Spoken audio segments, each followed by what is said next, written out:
Lord, speak in your own very special way. Hayaan niyo po, O Diyos, na ang bawat salita ko pong bibitawan sa amin pong maintindihan. Ibigay niyo po, O Diyos, ang lahat ng kaunawaan sa amin. Lord, ang lahat ng clouds of doubts, Lord, I pray God ay iyong alisin. Hayaan niyo nga po, Ama, na lubos namin maintindihan ang mga katotohanan. Ipapahayag niyo po sa amin. And Father God, itarap po niyo ito sa pinakamalalim na bahagi ng aming mga puso. At hindi po namin ito makalimutan pagkos sa amin itong maisapabuhay.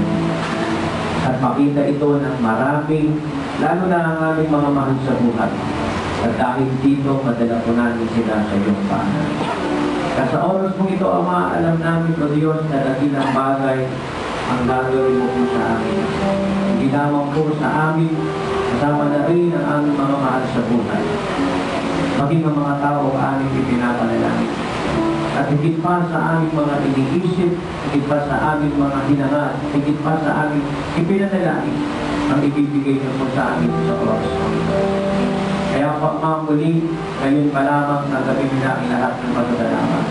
At ito po ay para lamang po sa iyong dakilang kaparalan, sa pangalan lamang po ng aming Panginoon sa Kristo at ang bawat sa iyo magdami na. Pagpapagod natin ng mga lahat ng ating Diyos na ikaw. Ito ba yung pinamalaman sa ating Diyos? At kami po ay makakapagod sa banal na presensya ng ating Panginoon. At marahil yung iba ay wala ng upuan. Sabi nga ni isang kapatid nung nakaraang na Sunday daw, umaten siya, kalahati na lang ng kanyang kwentong nakaupo. At tayo po ay humihingi ng pasensya. Pero para sa inyong kaalaman, tayo po ay may church na. At nagbayad na po tayo last Friday. Ano bang date ngayon? 14. So, anong date last Friday? 12. Last Friday, 12, tayo po ay nagbayad na. Nagbigay na tayo ng 2 months deposit and 1 month advance at nililinis na po natin yung kung 11 months postdated check. Nakagka lamang po, hindi pa tayo makakagamit.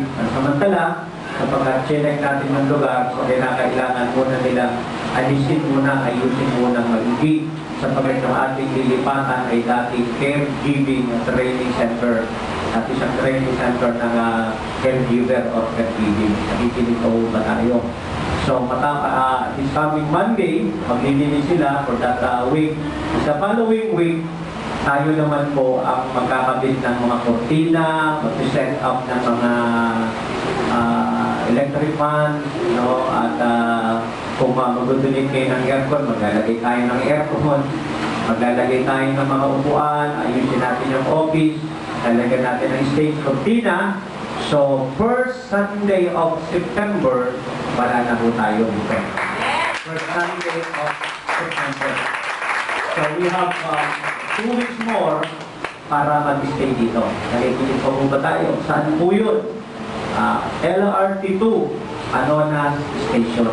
LRT2, Anonas Station. Diba sa EDSA, merong MRT? At yung LRT naman ay doon sa kabilang banda, diba? Dinadaanan niyo yung mga recto, mga ganyan.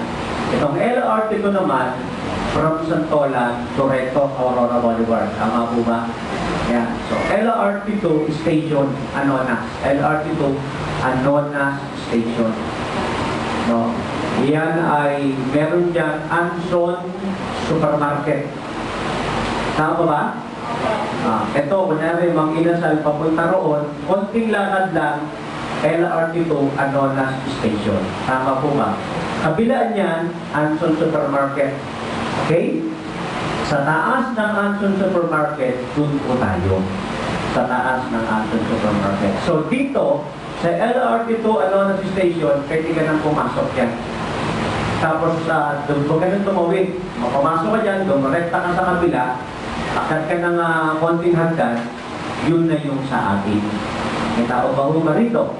At kung dito naman kayo sa kabilang side, di ba, McDo, tama, McDo, Jollibee, di ba, Laundry Truck, tapos Anson Supermarket.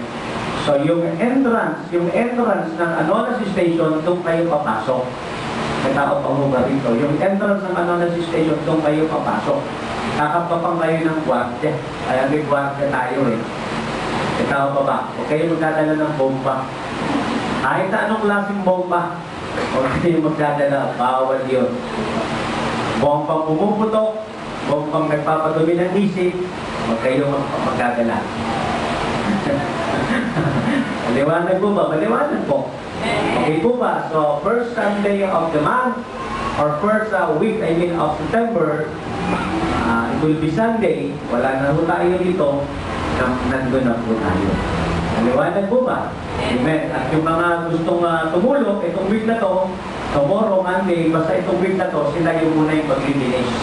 Pag-aasikaso, alisin nila yung mga gamit doon ng dating caregiver center, training center na alisin nila doon. At pinaayos natin ng konti sa television para masakit. So pagkatapos nila, tayo naman yung papasok.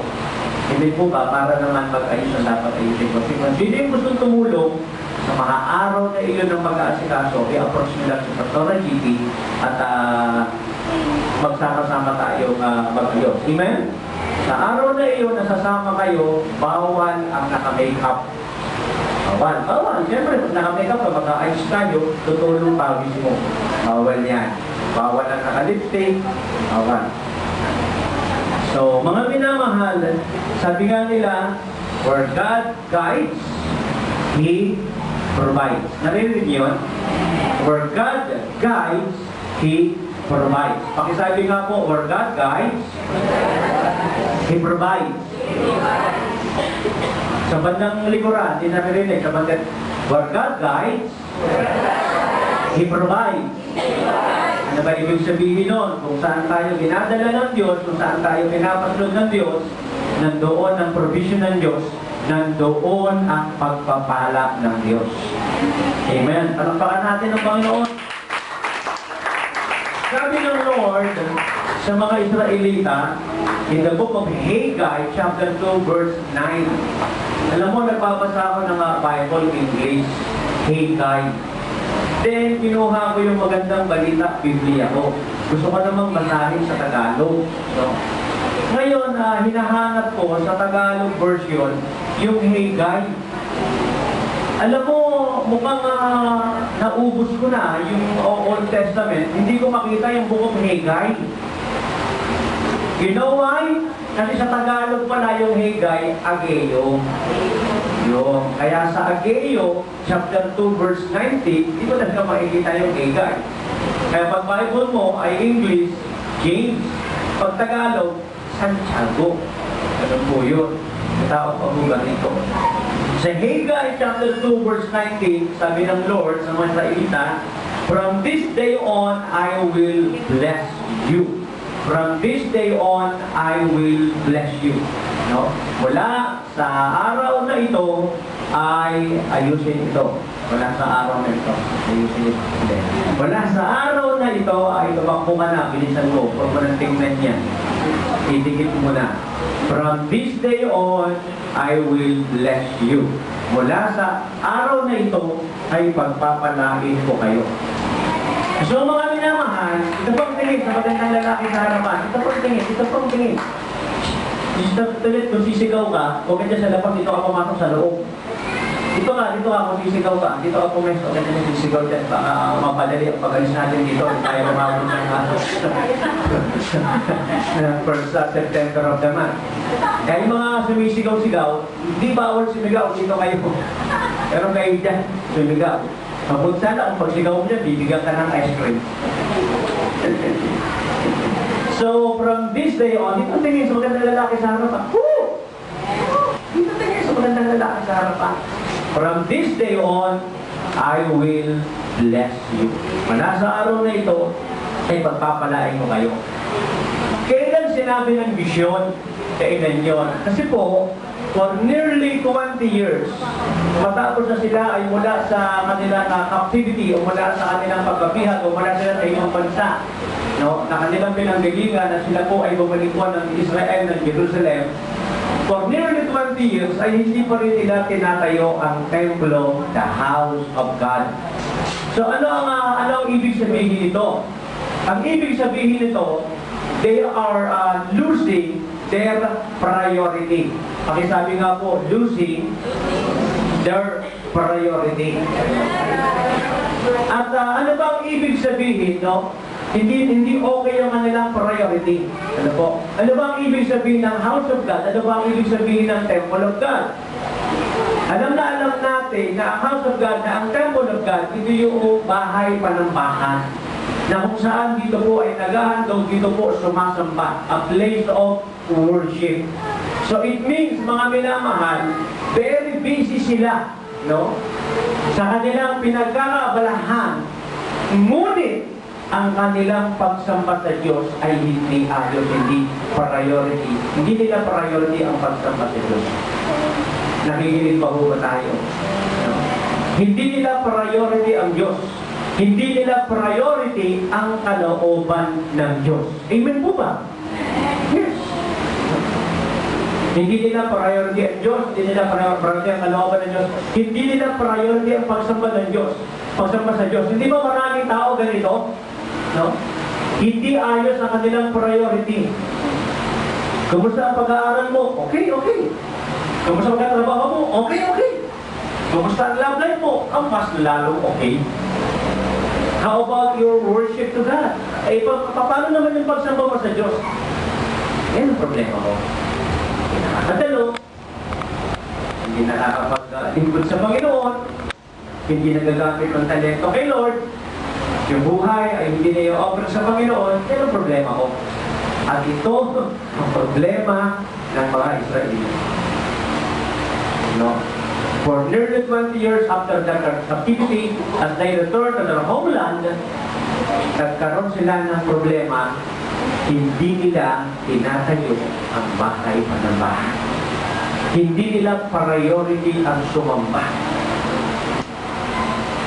And Prophet Haggai came.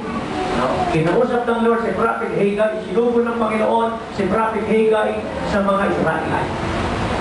At ang sabi ni Prophet Haggai, alam niyo po si Prophet Haggai, ay hindi ka parehas nila Prophet Isaiah, Prophet Jeremiah, Prophet Ezekiel, etc.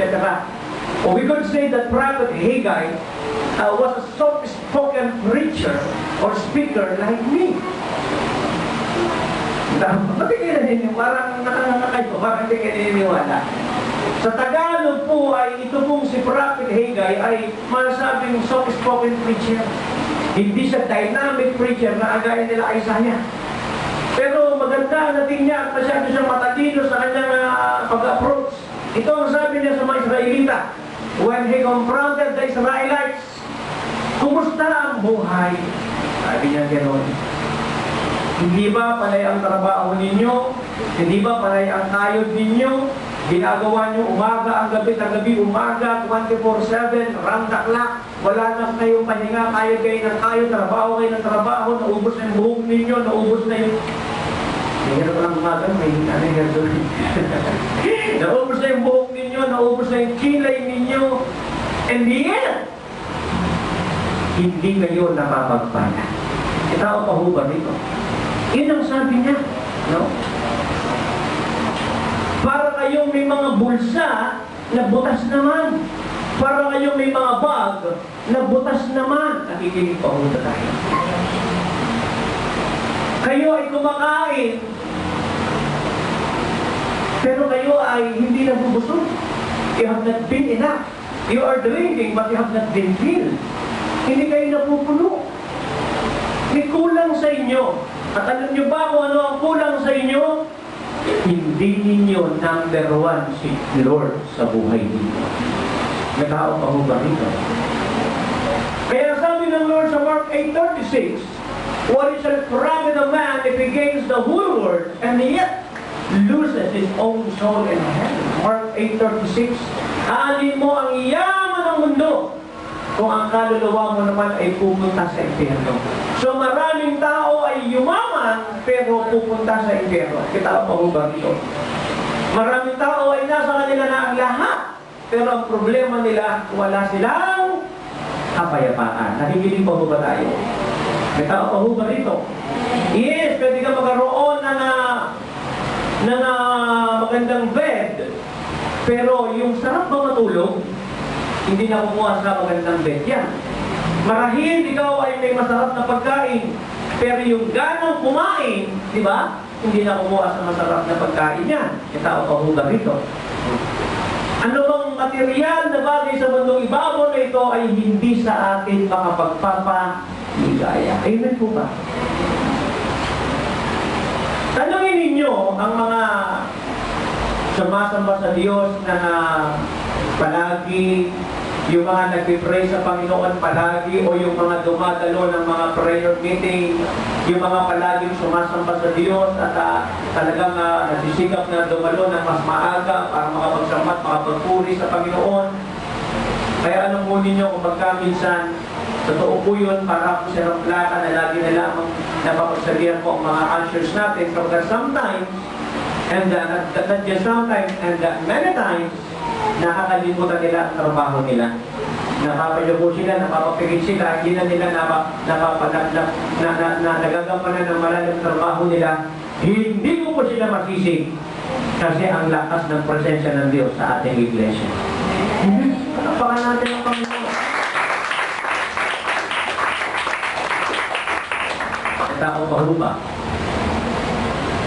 No. What is lacking sa mga tao ito? No? Yung inyong priority, you have to set out your priority. Iayos niyo ang inyong priority. No? Ang bahay-sambahan ay wasak. Ang inyong pagsamba sa Diyos ay wasak. No? Anong sabi ng Matthew 6:33? If you seek first His kingdom and His righteousness, and all these things shall be added unto you. Eh, tayo brethren, anong sabi nga po ni Mr. Cristino Marquito? Kasi dalawa yung Christine natin dito, isang Christine DG, si Guzman. Anong sabi niya sa aklat ng Philippians 4:19? Sa kayamanan ng Diyos mula sa langit na hindi ubos. At anong sabi ng Mateo 6:33? Unahin mo lang ang Diyos, ang kanyang kaharian, ang kanyang katwiran. Gawin mong priority ng buhay mo, ang Lord. Ang kanyang perfect will ay gawin mong priority ng buhay mo. No? Anong sabi ng Biblia? Lahat. Pakisabi lahat. Lahat. Tanan, kabos. Lahat ng pangangailangan mo ay ibibigay ng Diyos. Tapos na ang labanan. Amen? Pakisabi lahat. Hindi mo marinig. Lahat. Lahat ng pangangailangan mo ay ibibigay ng Diyos. So, ibig sabihin, wala ka nang hahanapin pa. Lahat ng pangangailangan mo ay ibibigay ng Diyos. Pakisabi lahat. Meron ba tayong pangangailangan na hindi tutugunan? Wala.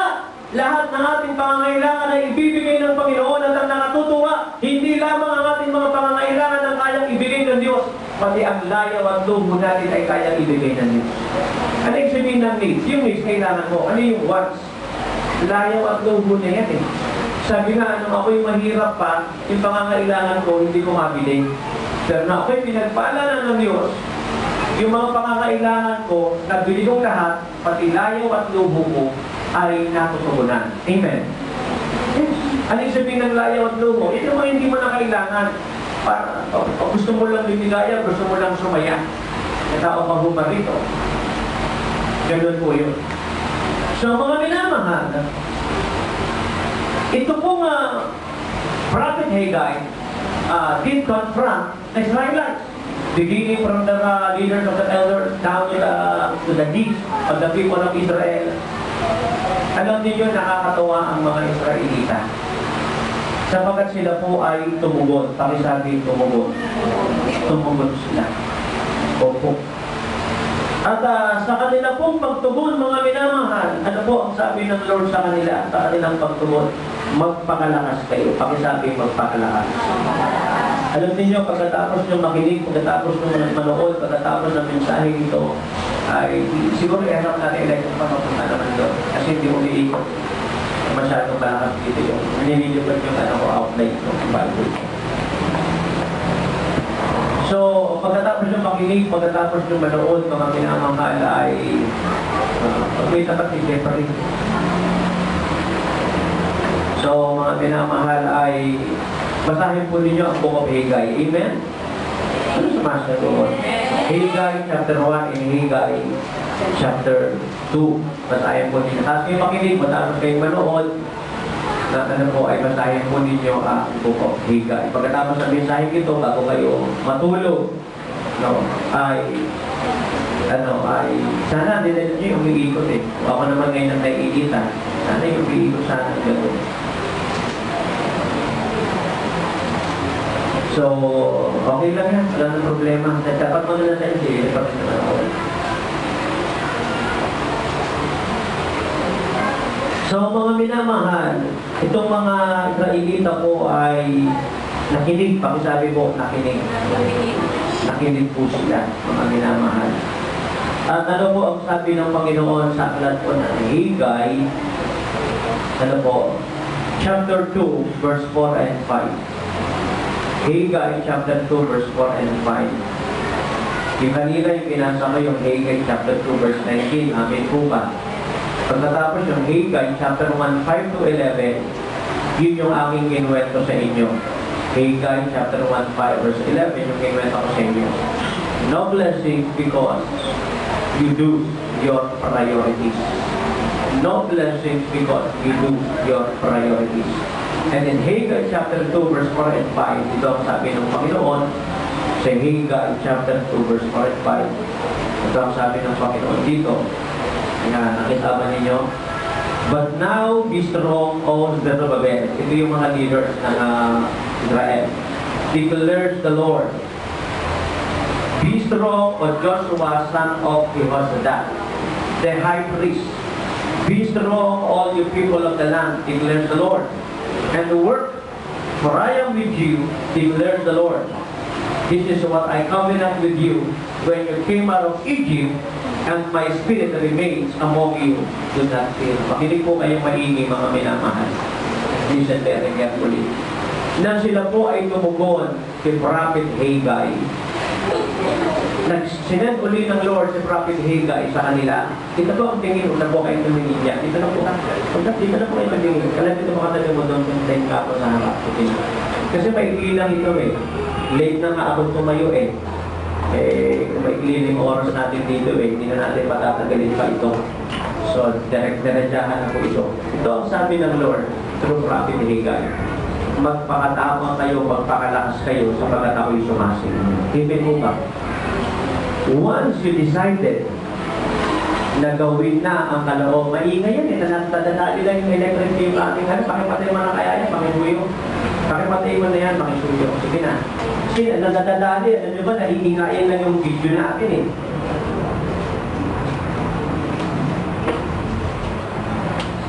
Nag-apektuhan tayo, nagugulod eh. Mabalik tayo rito. Kasi meron pala akong pang-alis ng oil ah. Ano yung oil control po? Ano naman ganun ko? Hindi ko natala. Sa tog ko yun eh. Alis ng oil. Dapat kasi itong mga tao ko yung nag-iisip tayo bago magdala ng ano pang bagay. Sometimes, sabi nga nila, di ba, sabi nga sa patalastas, think first before you click. Narinig niyo pala sa gano'n? Think first before you click. Hindi nyo kasi alam, kasi kayo adik sa Facebook eh. Yung mga adik sa Facebook, alam nyo. Think first before you click. Dapat bago mo gawin isang bagay, isipin mo naman. Pag nilagay ko pa electric pa dito, ano ba tatamaan, ano ba maapektuhan, ano ba yan? Ano ba pangyayari, ano ba magaganap? Hindi pa rin ba yung buong ng likod ng Diyos, mag-iingayan pa ito mga ano dapat. Ginagamit yung umutakin. Hawak dito, may hawak dito. Utak.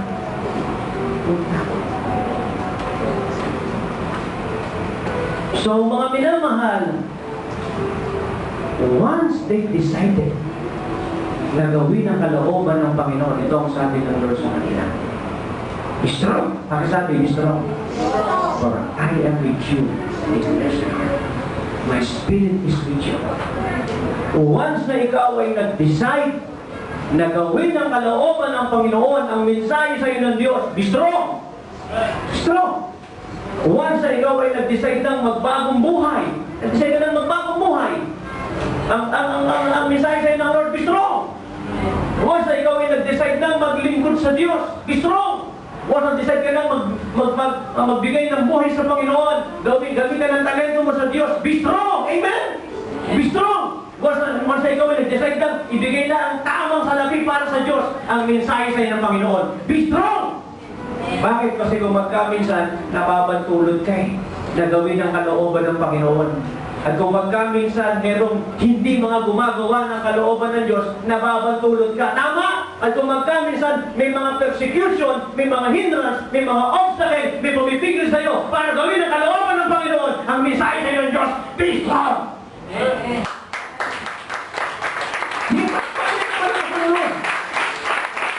Magpapagod buhay na ako. Hiniwanan ko na ang makabisip kasalanan. Ang mensahe sa iyo ng Lord, be strong. Maglilingkod na ako sa Panginoon. Ibibigay ko na ang buhay ko. Talento ko sa Kanya. Be strong. Magpakalakas ka, magpakatibay ka. Nang ibig sabihin ko, alam niyo ba ang first theme ng Kingdom of Jesus Fellowship ng first year anniversary natin, alam niyo ba kung ano ang ating theme? Be strong into the work. Sinasabi sa atin ng Panginoon sa first year anniversary natin, magpakalakas kayo. Ako'y kasama ninyo, nakaligta kayo ng kalooban ko. Magpatuloy kayo. Amen? Kaya kung merong mga nandito na nakikinig at nanonood, nandito ngayon, alam mo, you are in the perfect will of God. At ikaw ay ahadlangan para hindi mo magawa ang kalooban ng Lord. Ang mensahe sa'yo ng Lord, be strong. Magpakalatag ka, magpakalakas ka, magpakatibay ka. Sumasayo ang aking espiritu, kasama mo ako. Sure ball ka. Sure victory ka. Amen? Amen. Palakpakan natin ang Panginoon. Hallelujah! Kaya alam mo, nakasarap na ikaw ay nasa gitna ng kalooban ng Lord. Alam niyo kung magkaminsan, ikaw ay nasa gitna ng kalooban ng Lord. Pero minsan maraming atake ang kaaway. For your information, kung sino pa nga ang nasa gitna ng kalooban ng Diyos, siya ang maraming mga atake at mga maraming panliligan sa Satanas. Tama? Pagka nasa gitna ka ng kalooban ng Lord, atake ka sa Satanas, pagka nang dumalo, pag nasa gitna ka ng kalooban ng Diyos, na bigay ng buhay, may pag-apit ang talento mo sa Kanya, may bigay ang iyong tithes, ang iyong offerings, ang iyong first fruit, ang iyong suporta sa radio, etc., sa mission to the nation of the world, ang para sa church building fund, huwag ka na magbigay. E tao pa ho ba dito? Amen po nga, palakpakan natin ang malakas sa Lord.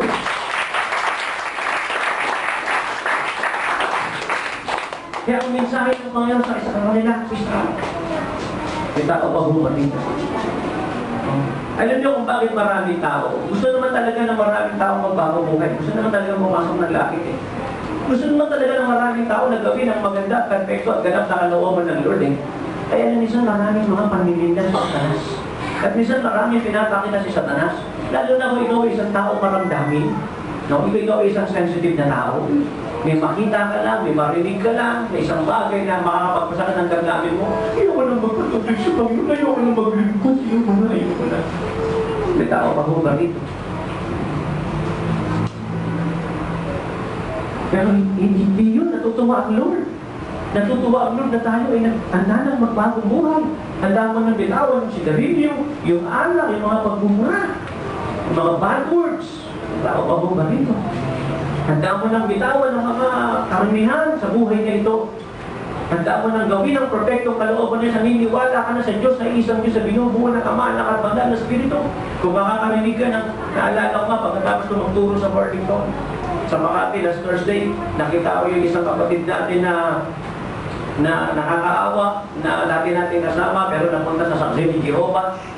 Mahirap ang buhay niya ngayon, mahirap ang buhay niya noon, nung napunta sa Saksi ni Jehovah, lalong humirap ang buhay. At natagpuan mo siyang gano'n, nakatayo kami at kinausap ko siya ng malalim. At ang sabi ko sa kanya, alam mo, kaya naniniwala ka sa mga aral ng Saksi ni Jehovah kasi hindi mo pa naririnig ang mga tamang aral na ito. Kasi nung mga panahon yung bago lang sa amin din natin, hindi naman sagad sa malalim. Yung asawa niya ang malalim natin katindi. Tama po ba? At habang kami nakatayo, binahagi ko sa kanya ang katotohanan na yung Diyos ay isang Diyos na binubuo ng Ama, Anak at Banal na Espiritu. Merong langit, merong impyerno. Kasi pag makakarinig ka ng mga pangangaral na walang langit, walang impyerno, walang Trinity, alam mo, parang totoo, parang maniniwala ka eh. Pero ang gagawin mo, huwag mong paniwalaan nyo kasi mga mali naman talaga yun eh.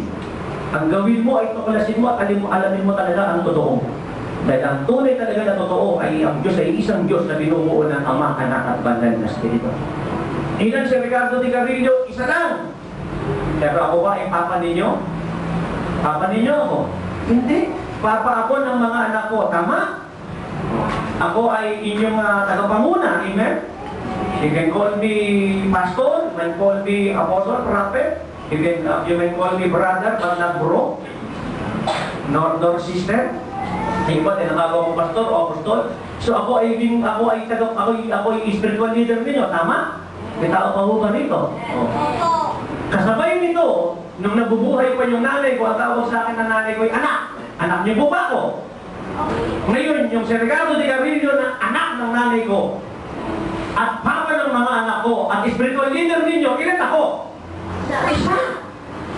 So si Ricardo Di Carrillo ay si Papa Ricky, si Ricardo Di Carrillo ay anak ni Nanay Cora, si Ricardo Di Carrillo ay spiritual leader ng Nagawing of Jesus Fellowship. Ilan ako ngayon? Ilan si Ricardo Di Carrillo? Isa! So ganun din ang Diyos. Ang Diyos ay siyang Ama na nagplano ng ating kaligtasan, siya ang anak na namatay sa krus ng Kalbaryo at ipinatupad ng kaligtasan, at siya rin ang Holy Spirit na pinapanatili ang ating kaligtasan. Hindi na ba intindihin ng Trinity? Yung mga tao ayaw maintindihan at ayaw maniwala sa Trinity. Ano yun? Koray po pa yun.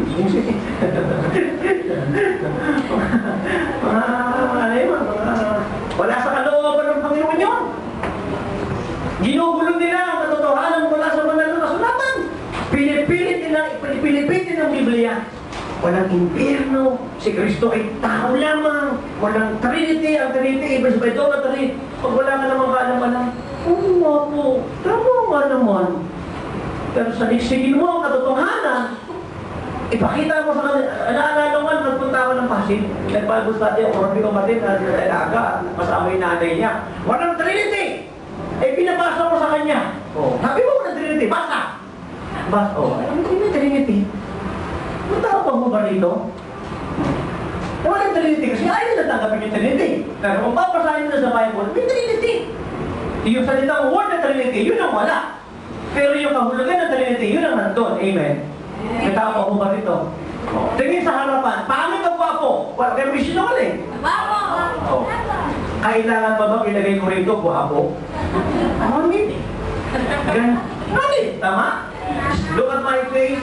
No need to put here a big letter G, letter W, letter A, letter P on letter O. Sapat na yun eh. Para makita mo yung gwapo. Hindi na kita kailangan magaling dito. Gwapo, gwapo, gwapo, gwapo. Ganon din sa Biblia. Hindi na kailangan ilagay Trinity. Eh, magbabasa mo naman eh. Anong sabi sa alat na unang Korinto 13:14? Anong sabi gano'n ni Apostol Pablo? No? Sumain nyo ang sumain nyo ang, basahin ko na nga. Bakit ba tayo napunta sa Trinity? Baka diloob ng Panginoon. Kasi baka magkamali kayo ng sasambahin ninyo yung Diyos eh. Kaya nga minsan ako ko'y tinatanong, ano pong masasabi ninyo sa exhibit sa PICC? Have you heard that? Ano masasabi niyo sa exhibit sa PICC? Na yung mga rebulto raw ni Maria, yung rosary, yung rebulto raw ni Jesus ay pinagdalagan ng pondo. Grabe naman. Pinagdalagan ng mga gold pieces, etc. Sabi ko, I'm not affected. I'm not affected because I do not worship idols. Hindi ako sumasama sa mga Diyos-Diyosan. Subalit, hindi naman siguro maganda na ilagay mo yung mga kontong doon. Kung magkamisan talaga, I tell you, no? Sa sobrang talino talaga ng tao, lumalampas eh. Isipin mo, nakakaisip ng isang magandang, sa tingin niya maganda, kondo, isa sabi sa kamara. Sobrang talino talaga, grabe. Pero itong sabi niya ano ba pangalan no? Ito sabi niya ako ang isang artist na ang aking mga obra hindi magaganda ito. Ang aking obra ay susundot ng inyong kaisipan at pag-iisip kayo. O nga naman, mag-iisip nga naman talaga eh. Ito ang iisipin mo. Buang ba ang taong mo ito? O matino eh, iisipin mo. Pero, huwag naman natin siyang, huwag naman natin siyang husgahan. Kasi hindi rin naman natin alam kung ano ang ibig niya tukuyin doon. Eh, gusto ko siya makausap eh. Aabayan ko yan eh, bread. Ano ba nasa isip ko, ba't nilagay ko ng condom? Yan, sa 2 Corinthians 13, 2 Corinthians 13, kung ang Bible mo ay English, 2 Corinthians 13:14, 13:14, 2 Corinthians 13:14. Kung ang Bible mo naman ay Tagalog, yung 13 at saka 14 pinagsama na yan. Ulitin ko ulit. Kung ang Bible may English, may verse 14. Pag ang Bible may Tagalog, pinagsama na yung 13 at saka 14. Maliwanag po ba? Okay. 2 Corinthians 13:14. May the grace of the Lord Jesus Christ. Para sabi, Lord Jesus Christ. Bilang, isa. And the love of God, yan yung Father. And the fellowship of the Holy Spirit be with you all. Nakikinig pa po ba tayo? Sumainyo, sabi nga noon, ang biyaya ng Panginoong Jesucristo, ang pag-ibig ng Diyos ang Ama, at ang pag-ibigpisan ng banal na Espiritu. Nung binabautismohan si Jesus, di ba, sa Matthew chapter 3, nung binabautismohan si Jesus, habang binabautismohan si Jesus, may salita, di ba? Sabi ng Ama, this is my Son of whom I am well pleased. At yung Holy Spirit ay bumababa sa inyong kalapati. Hindi nakikita ang Holy Spirit, tama po ba? Hindi nakikita ang Holy Spirit, ngunit para makita siya na ganyang kalapati. Ilang bilang mo ron? Yung Ama, yung Anak, yung Banal na Espiritu. Ilan sila? Tatlo, pero tatlong ito ay isa. Ang ibig sabihin ng Trinity is 3 in 1. Kaya akala ninyo, ngayon lang nauso yung mga 3 in 1 na yan? Dati nang may 3 in 1. At huwag kayong naniniwala sa mga kultong preacher na si Constantine o si Constantino ang nagpatupad ng Trinity. Mali po yun. Nakikinig po ba tayo? Maling church history yun. Mali yun. May tao pa ba dito? So sa pagkita mo mga minamahal, kapag ikaw ay nasa gitna ng kalooban ng Panginoon, natutuwa ang Diyos at ang sinasabi sa iyo ng Diyos, magpatuloy ka, magpakalakas ka, ako ay sumasaiyo. Amen? Ako ay sumasaiyo. Ang Banal na Espiritu ko ay sumasaiyo. Ano ang kaibahan ng mga tunay na Kristiyano sa mga hindi Kristiyano? Kita ko pa ba dito? Ang Banal na Espiritu ay nakatira sa atin. Ang Banal na Espiritu ay kasama natin. Alam mo, magkaroon man tayo ng magandang church sa Pilipinas at sa ibang panig ng daigdig, maaaring sila rin ay magkaroon ng mas magandang church kaysa sa atin. Tama? Tama po ba? Magkaroon man tayo ng napakaraming miyembro, sila rin naman ay maaaring magkaroon ng maraming miyembro at mas marami pa sa atin. Tama? Sa buhay na ito, magkaroon ka ng magandang makeup.